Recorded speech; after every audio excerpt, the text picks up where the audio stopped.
सपना।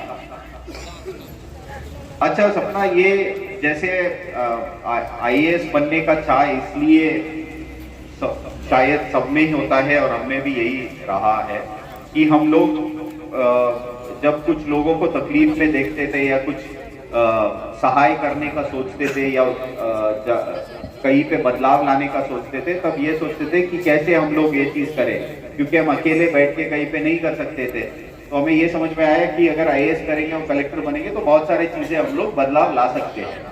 जैसे हमारा सोच ये है कि भाई शिक्षा में बहुत सारे आप बच्चे पढ़ते हो तो कभी ये इशू आता है कि कहीं शिक्षक नहीं है, तो हमें सोच में आता है कि यहाँ पे क्या हम लोग एक डिजिटल टीवी टेलीविजन लगाए ताकि आप लोग बच्चे पढ़ पाए। तो ये करने के लिए अभी जैसे कलेक्टर बनने की जरूरत है और हम बन गए। और जैसे अगर कोई स्वास्थ्य में सेवा में हमें लगता था कि अरे बहुत सारे लोग को स्वास्थ्य सेवाएं अच्छा नहीं मिल रहे हैं, तो उसके लिए हम लोग प्रयासरत रहे कि हम लोग पढ़ाई करें। और पढ़ाई में अच्छा जैसे बच्ची ने बोला आईपीएस बनना है, तो पहले बहुत यंग में ये सोच लिया कि भाई आईएएस बनना है, तो वो कहीं और फिर भटके नहीं। अभी भी अब जिसने सेलेक्ट नहीं किया है हम लोगों को क्या करना, वो सब आज जाके आज शाम तक ये जरूर इंश्योर कर ले कि हम क्या बनना है ये हम लोग तय करें। ये हमारे लिए इम्पोर्टेंट है।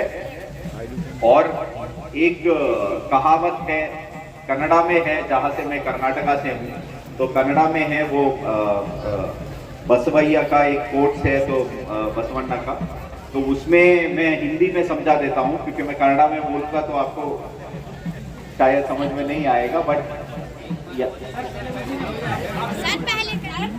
पहले कन्नड़ में चाह रहे बच्चे कोई बात नहीं, वो समझना इम्पोर्टेंट है। तो उसमें मूलभूत ये है कि चंदन होता है ना, चंदन, उसका जितना हम चंदन ऐसे आप कभी स्मेल किए चंदन को, तो उसका स्मेल नहीं आता। वो जब घिसते हैं तब उसका स्मेल आता है, तो वो जब घिसते हैं तभी उसका फर्क निकलता है। गन्ना है ना, गन्ने को रस निकलने के लिए उसको वो ग्राइंडर के अंदर या पत्थर के अंदर जाना ही पड़ेगा। ऐसे ही हम सबको मुश्किलों का सामना पड़ेगा तो आगे हमारे सामने जो सक्सेस है वो रहे। Thank you. अब आगे